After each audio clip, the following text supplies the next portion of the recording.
ओम शांति, ओम शांति, ओम शांति। आज बाबाको 24/1/2021 को बाबाको अव्यक्त महावाक्य छ। सारमा छ ब्राह्मण जीवनका श्रृंगार पवित्रता। हामी ब्राह्मण बच्चाहरूको विशेष गरेर श्रृंगार भनेको पवित्रता हो। यस सम्बन्धी आज बाबाले मुरली चलाउनु भएको छ। आज बाप दादा अपने विश्व के चारों ओर के विशेष होनहार पूज्य बच्चों को देख रहे हैं। विशेष गरेर हामी बच्चाहरूलाई बाबाले हेरिरहनु भएको छ। सारे विश्व में से कितने थोड़े अमूल्य रत्न पूजनीय बने हैं। सारा विश्वमा कोटोमा कोहीमा पनि कोही पूजनीय बच्चाहरू बनेका छन्। त्यसकारण बाबा भन्दै हुनुहुन्छ कि सारा विश्वमा कति थोरैजना अमूल्य रत्न विशेष रत्न बनेका छन्। त्यसमध्ये तिमी पनि के हौ त? एक हौ। पूजनीय आत्माएं ही विश्व के लिए विशेष जहान के नूर बन जाते हैं। जैसे इस शरीर में नूर नहीं तो जहान नहीं न। जसरी एउटा जीवात्मामा आत्मा छैन भने शरीरको कुनै महत्त्व हुँदैन।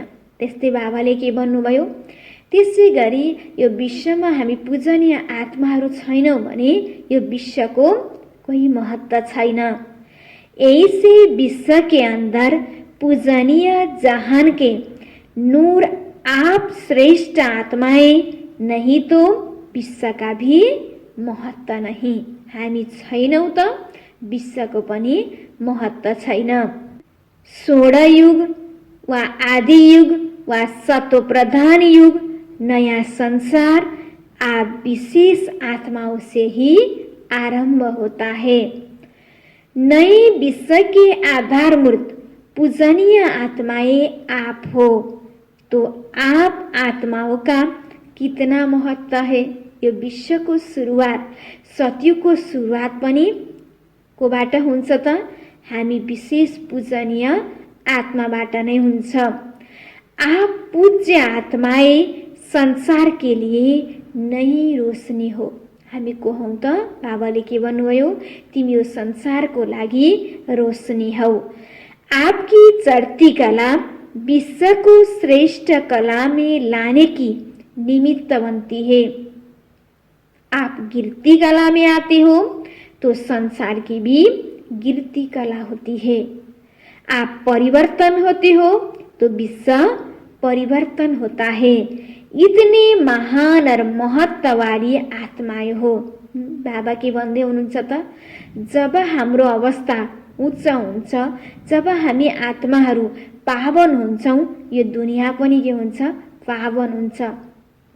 र जब हामी आत्माहरू पतित बन्छौँ, हाम्रो अवस्था तल झर्दै आउँछ, यो दुनिया पनि के हुन्छ? नराम्रो हुन्छ। त्यसकारण बाबाले भन्नुभयो, आप परिवर्तन होते हैं। जब तिमी परिवर्तन हुन्छौ तब यो दुनिया पनि परिवर्तन हुन्छ। भनेपछि बाबाले भन्नुभयो, तिमी कति महान आत्मा हौ त? अब हामीले आफूलाई सोचौँ कि हामी कति महान आत्मा छौँ, हाम्रो कति धेरै महत्त्व छ कि मद्वारा मैले जस्तो सोच्छु, मैले जस्तो गर्छु, यो दुनिया के हुने रहेछ? त्यस्तो नै हुने रहेछ। म परिवर्तन भएमा यो दुनिया पनि के हुने रहेछ? परिवर्तन हुने रहेछ। मैले राम्रो सोच्छु, मैले राम्रो कर्म गर्छु भने यो दुनियाका मानिसहरूले पनि राम्रो कर्म गर्ने रहेछन्। त्यसकारण बाबा भन्नुभयो, इतने महान और महत्व वाली आत्माएं हो। आज बाप दादा सर्व बच्चों को देख रहे थे। ब्राह्मण बनना अर्थात पूज्य बनना, क्योंकि ब्राह्मण सो देवता बनते हैं और देवताएं अर्थात पूजनीय। सभी देवताएं पूजनीय तो है, फिर भी नंबरवार जरूर है।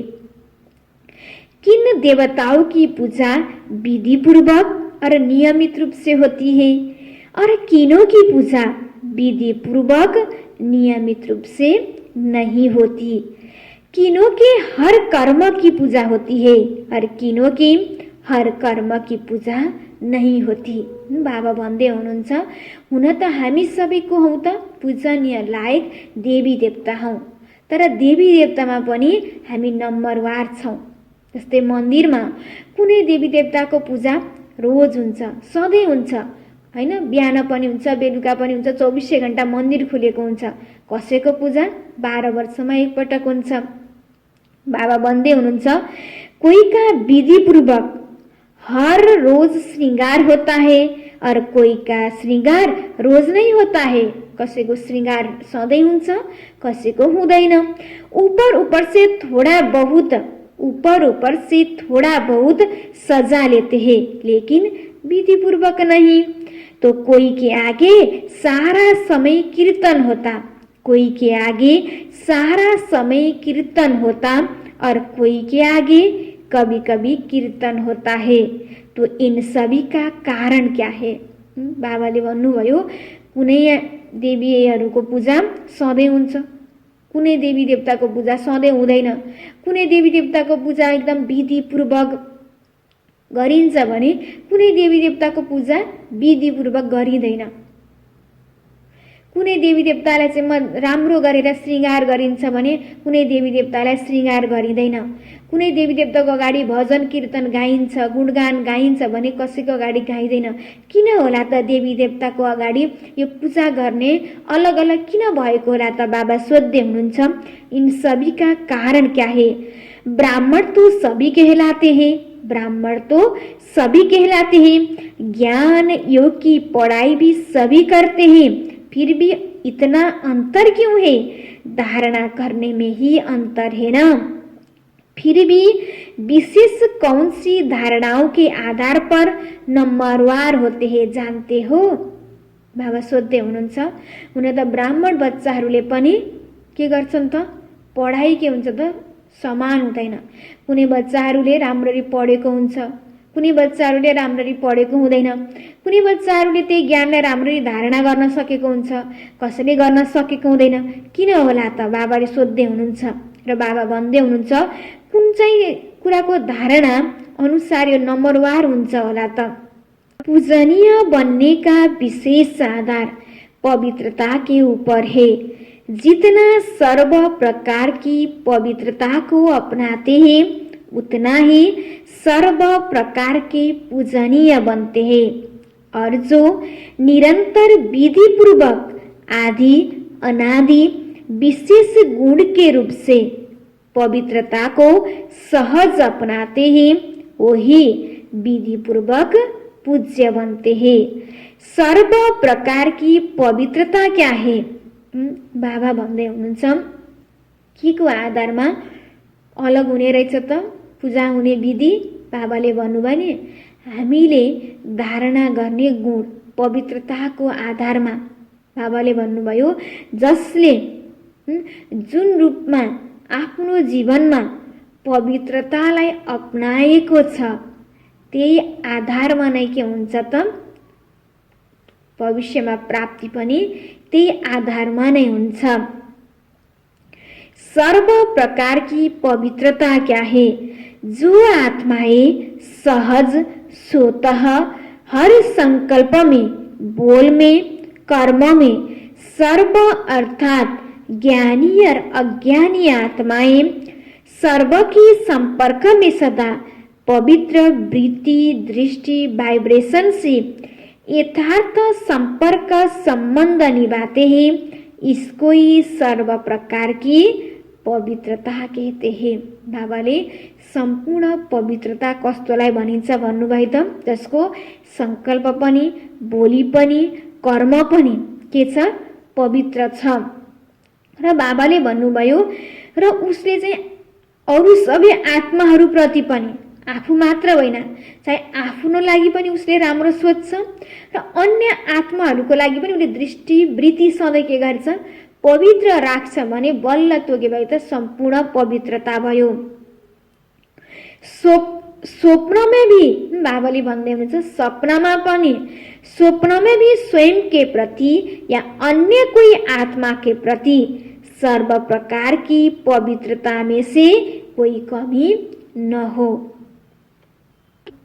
मानो स्वप्न में भी ब्रह्मचर्य खंडित होता है व किसी आत्मा के प्रति किसी भी प्रकार की ईर्ष्या व आवेश के बस कर्म होता है या बोल निकलता है, क्रोध की अंश रूप में भी व्यवहार होता है, तो इसको भी पवित्रता का खण्डन माना जाएगा। बाबाले के भन्नुभयो त? अहिले मात्र होइन, बाबाले भन्दै हुनुहुन्छ कि सपनामा पनि हामीले, बाबाले भन्नुभयो नि, कसैप्रति नराम्रो व्यवहार गर्छौँ, नराम्रो दृष्टिवृत्ति राख्छौँ, क्रोध पनि गर्छौँ भने पनि त्यो पूरा रूपमा के भएन त? पवित्रता भएन, सम्पूर्ण पवित्रता भएन। त्यसकारण हाम्रो सपना पनि के हुनु पर्यो? एकदम राम्रो हुनु पर्यो। त बल्ल हामी पूर्ण रूपमा के भन्छौँ? सम्पूर्ण रूपमा पवित्र हुन्छौँ। जब स्वप्न का भी प्रभाव पड़ता है तो साकार में किए हुए कर्म का कितना प्रभाव पड़ता होगा। इसलिए खंडित मूर्ति कभी पूजनीय नहीं होती। खंडित मूर्तियां मंदिरों में नहीं रहती, आजकल की म्यूजियम में रहती है। वहाँ भक्त नहीं आते, सिर्फ यही गायन होता है कि बहुत पुरानी मूर्तियां हैं। बस उन्होंने स्थूल अंगों के खंडित को खंडित कह दिया है, लेकिन वास्तव में किसी भी प्रकार की पवित्रता में खंडन होता है तो वह पूज्य पद से खंडित हो जाते हैं। ऐसे चारों प्रकार की पवित्रता विधि पूर्वक है तो पूजा भी विधि पूर्वक होती है। बाबा के भन्दै हुनुहुन्छ त? जब हामी सम्पूर्ण रूपमा पवित्र हुन्छौँ भने अनि बल्ल हाम्रो पूजा पनि के हुन्छ? विधिपूर्वक हुन्छ। अलिकति पनि बाबाले भन्नुभयो हामीले अलिकति केही पनि गल्ती गर्छौँ भने के भयो त? हाम्रो विधिपूर्वक पूजा हुँदैन। जसरी मन्दिरमा कुनै मूर्तिमा अलिकति खोट छ भने पनि त्यो मन्दिरमा राखिँदैन। बाबाले भन्नुभयो त्यसलाई म्युजियममा लगेर राखिन्छ। तर म्युजियममा त कोही भक्त जाँदैनन्, पूजा गर्न जाँदैनन्। बस उनीहरूले गएर हेरेर मात्र आउँछन्। यो त पुरानो मूर्ति रहेछ भनेर हेरेर मात्र आउँछन्। तर कसैले पनि बाबाले भन्नुभयो भक्त गएर त्यहाँ पूजा हुँदैन, गायन हुँदैन। मन, बाणी, कर्म और स्वप्न में भी पवित्रता, इसको कहते हैं सम्पूर्ण पवित्रता। बाबा के भन्दै हुनुहुन्छ? चारवटा कुरामा हामीलाई पवित्र रहन आवश्यक छ। मनद्वारा, बाणीद्वारा, कर्मद्वारा अनि हाम्रो सपना। जब हामी चारवटै कुरामा पवित्र रहन्छौँ भने अनि बल्ल हामी के भन्छौँ? सम्पूर्ण पवित्रता। कहीं बच्चे अलबेलेपन में आने के कारण चाहे बड़ों को चाहे छोटों को इस बात में चलाने की कोशिश करते हैं कि मेरा भाव बहुत अच्छा है लेकिन बोल निकल गया, ये मेरी एम ऐसे नहीं थी लेकिन हो गया, या कहते हैं कि हंसी मजाक में कह दिया अथवा कर लिया। यह भी चलाना है, इसलिए पूजा भी चलाने जैसी होती है। हामीले जस्तो अहिले कर्म गर्छौँ भविष्यमा हाम्रो त्यही अनुसारको पूजा हुन्छ। अहिले हामीले काम चलाउ गर्यो भने हाम्रो पूजा पनि के हुन्छ? काम चलाउनै हुन्छ। बाबाले भन्नुभयो नि, होइन यसो भइहालेको त हो नि, मैले त्यसरी भन्न खोजेको त होइन नि। बाबाले उदाहरण दिनुभयो नि, त्यस्तै हाम्रो पूजा पनि बाबाले भन्नुभयो इसलिए पूजा भी चलाने जैसे होती है। यह अलबेलापन संपूर्ण पूज्य स्थिति को नंबरवार में ले जाता है। यह भी अपवित्रता के खाते में जमा होता है। सुनाया ना, पूज्य पवित्र आत्माओं की निशानी यही है, उनको चारों प्रकार की पवित्रता स्वाभाविक, सहज और सदा होगी। चार कुरामा पवित्रता बाबाले के भन्नुभयो त? स्वाभाविक रूपमा, सहज और सदा होगी। उनको सोचना नहीं पड़ेगा, लेकिन पवित्रता धारण करना सोचना नहीं पड़ेगा, लेकिन पवित्रता की धारणा स्वतः ही यथार्थ संकल्प, बोल, कर्म और सपना में लाती है। गर्नुपर्छ, मलाई धारणा गर्नुपर्छ भन्ने हुँदैन, स्वतः नै के हुन्छ, हाम्रो मन, वचन, कर्म, सपनामा स्वतः नै आउँछ। यथार्थ अर्थात एक तो युक्तियुक्त, दूसरा यथार्थ अर्थात हर संकल्प में अर्थ होगा, बिना अर्थ नहीं होगा। ऐसे नहीं कि ऐसे ही बोल दिया, निकल गया, कर लिया, हो गया। ऐसी पवित्र आत्मा सदा हर कर्म में अर्थात दिनचर्या में यथार्थ युक्ति युक्त रहती है। इसलिए पूजा भी उनके हर कर्म की होती है, अर्थात पूरे दिनचर्या की होती है।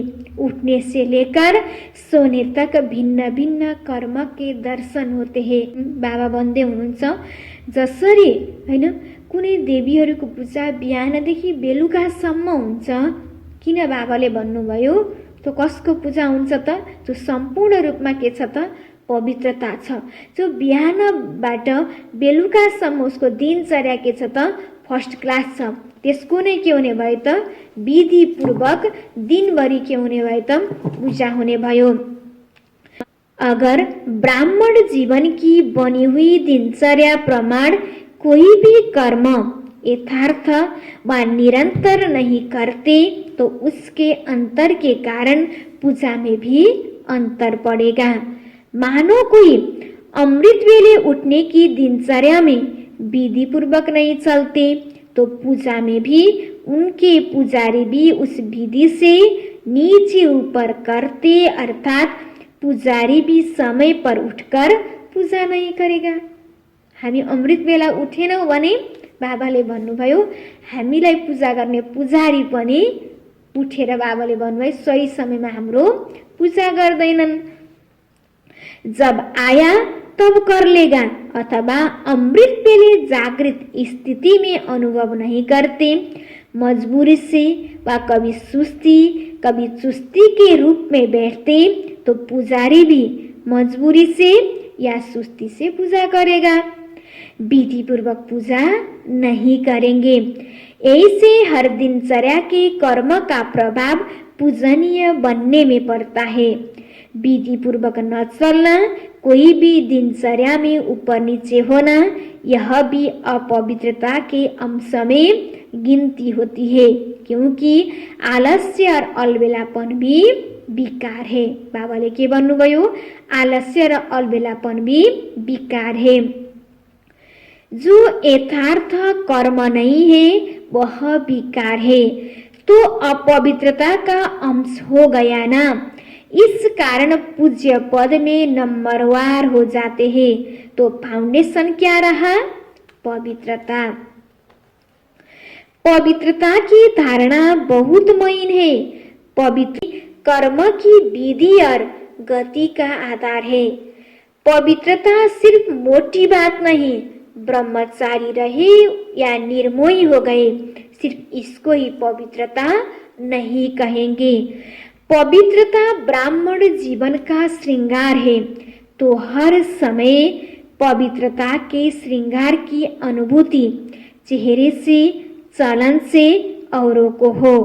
दृष्टि में, मुख में, हाथ में, पाँव में सदा पवित्रता का श्रृंगार प्रत्यक्ष हो। कोई भी चेहरे तरफ देखे तो फीचर से उन्हें पवित्रता अनुभव हो। कोही व्यक्ति हाम्रो सामु आउँछन् भने पनि उनीहरूलाई के को अनुभव होस्? बाबाले भन्नुभयो पवित्रताको अनुभूति होस्। जैसे और प्रकार के फीचर्स वर्णन करते हैं, वैसे यहाँ वर्णन करे कि इनके फीचर से पवित्रता दिखाई देती है।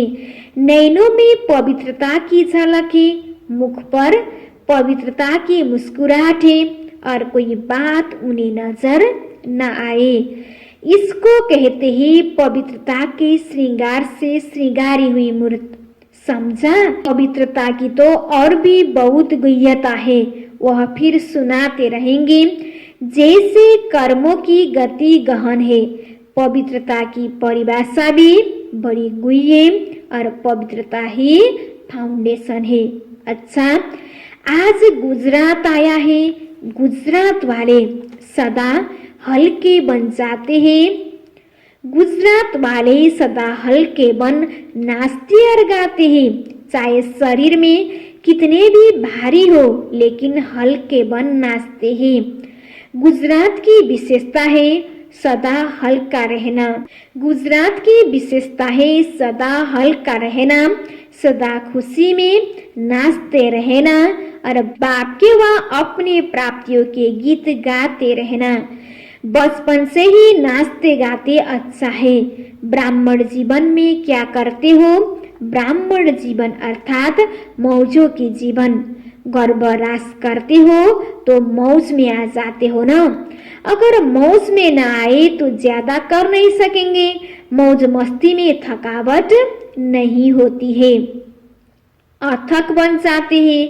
तो ब्राह्मण जीवन अर्थात सदा मौज में रहने की जीवन, वह है स्थूल मौज और यह है ब्राह्मण जीवन की मौन की मौज। सदा मन मौज में नाचता और गाता रहे, वह लोग हल्के बन नाचते गाने की अभ्यासी है। तो इन्हों को ब्राह्मण जीवन में भी डबल लाइट बनने में मुश्किल नहीं लगती। तो गुजरात अर्थात सदा हल्के रहने की अभ्यासी कहो, वरदानी कहो। तो सारे गुजरात को वरदान मिल गया। डबल लाइट मुरली द्वारा भी वरदान मिलता है ना। सुनाया ना, आपकी इस दुनिया में यथाशक्ति यथा समय होता है। यथा और तथा, और वतन में तो यथा तथा की भाषा ही नहीं है। यहाँ दिन भी तो रात भी देखना पड़ता है। वहाँ न दिन न है रात, न सूर्य उदय होता है न चंद्रमा, दोनों से परे है। आना तो वहाँ है ना। बच्चों ने रुआरियान में कहा ना कि कब तक। बाप दादा कहते हैं कि आप सभी कहो कि हम तैयार हैं तो अभी कर लेंगे। फिर कब का तो सवाल ही नहीं है। कब तब तक है जब तक सारी माला तैयार नहीं हुई। अभी नाम निकालने बैठते हो तो 108 में भी सोचते हैं कि यह नाम डाले या नहीं। अभी 108 की माला में भी सभी वही 108 नाम बोले नहीं, फर्क हो जाएगा। बाप दादा तो अभी घड़ी वाली घड़ी ताली बजाए और ठकाठक शुरू हो जाएगी। एक तरफ प्रकृति, एक तरफ व्यक्तियां। क्या देरी लगती है, लेकिन बाप का सभी बच्चों में स्नेह है। हाथ पकड़ेंगे तब तो साथ चलेंगे। हाथ में हाथ मिलना अर्थात समान बनना। आप कहेंगे सभी समान अथवा सभी तो नंबर 1 बनेंगे नहीं, लेकिन नंबर 1 के पीछे नंबर 2 होगा। अच्छा, बाप समान नहीं बने, लेकिन नंबर 1 दाना जो होगा वह समान होगा। तीसरा 2 के समान बने, चौथा 3 के समान बने। ऐसे तो समान बने तो 1-2 के समीप होते होते माला तैयार हो। ऐसी स्टेज तक पहुंचना अर्थात समान बनना। 108 दाना 107 से तो मिलेगा ना। उन जैसी विशेषता भी आ जाए तो भी माला तैयार हो जाएगी। नंबरवार तो होना ही है, समझा। बाप तो कहते हैं अभी कोई है गारंटी करने वाला कि हाँ सब तैयार है। बाप दादा को तो सेकंड लगता है। दृश्य दिखाते हैं ना, ताली बजाई और परियां आ गई।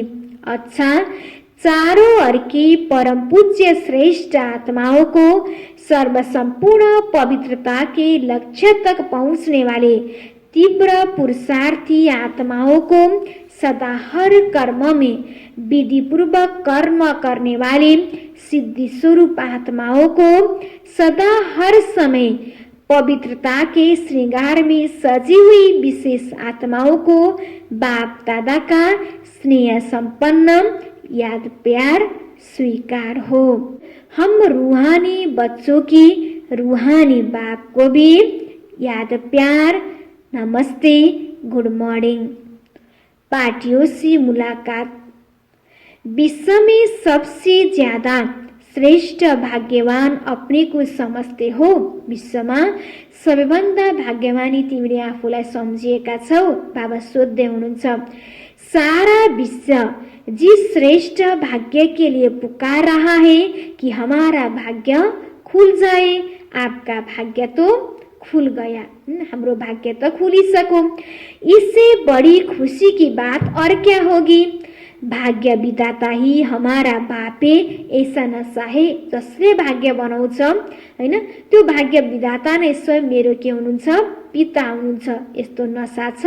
बाबा सोध्दै हुनुहुन्छ, जिसका नाम ही भाग्य विधाता है उसका भाग्य क्या होगा।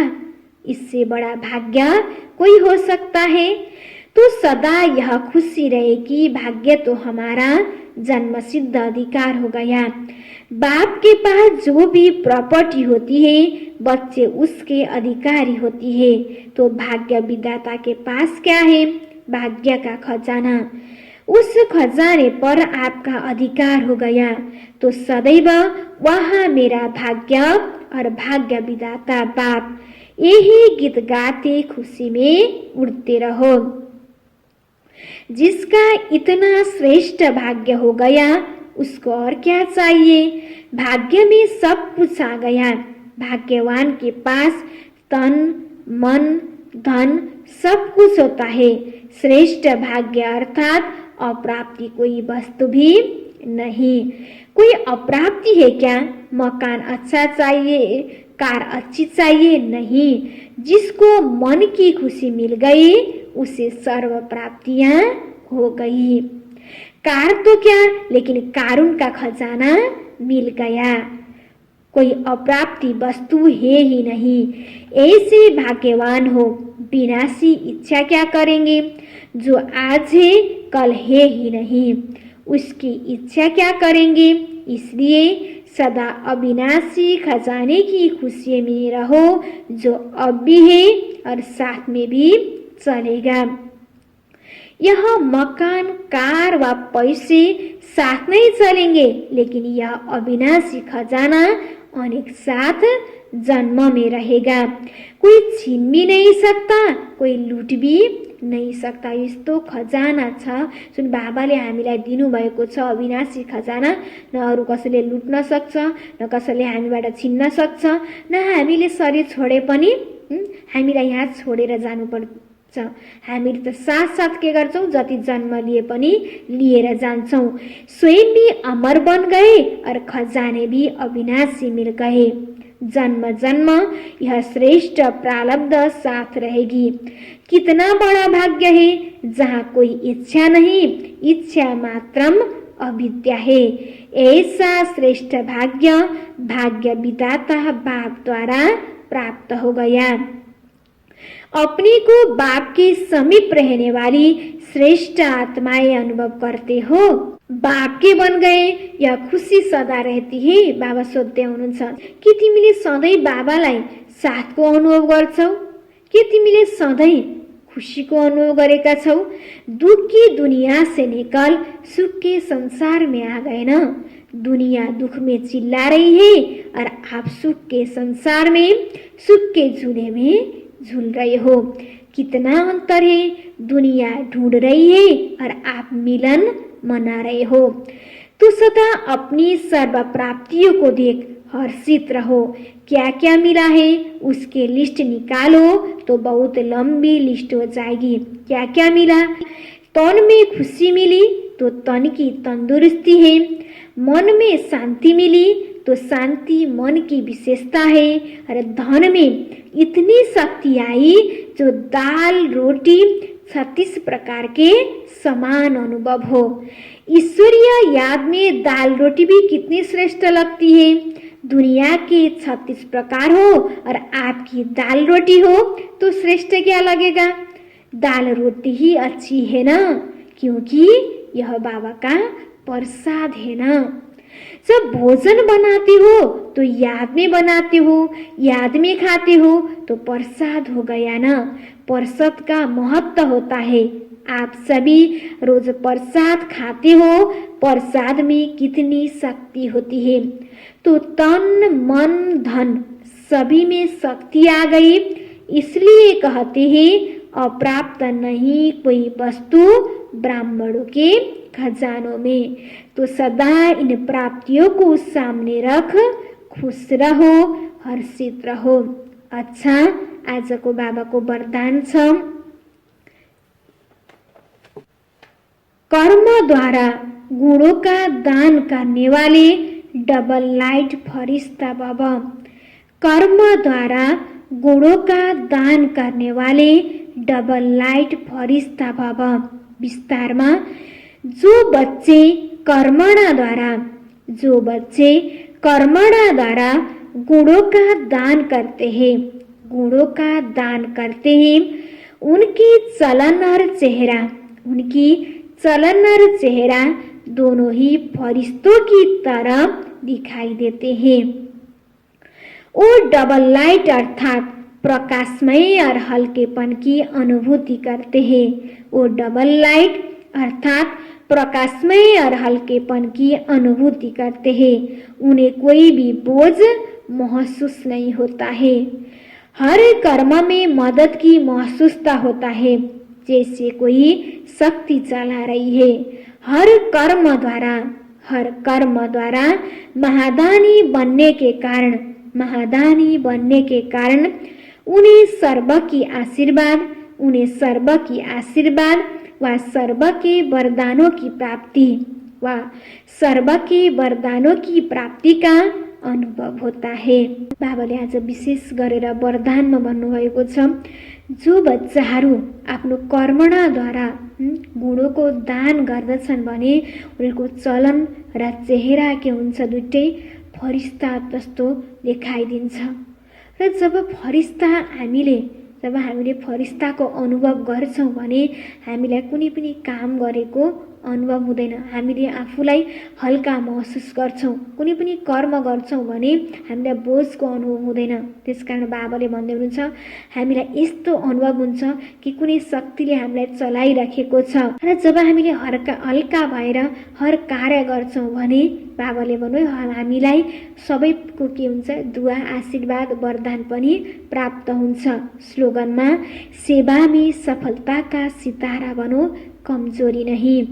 सेवा में सफलता का सितारा बनो, कमजोर नहीं। ओम शांति।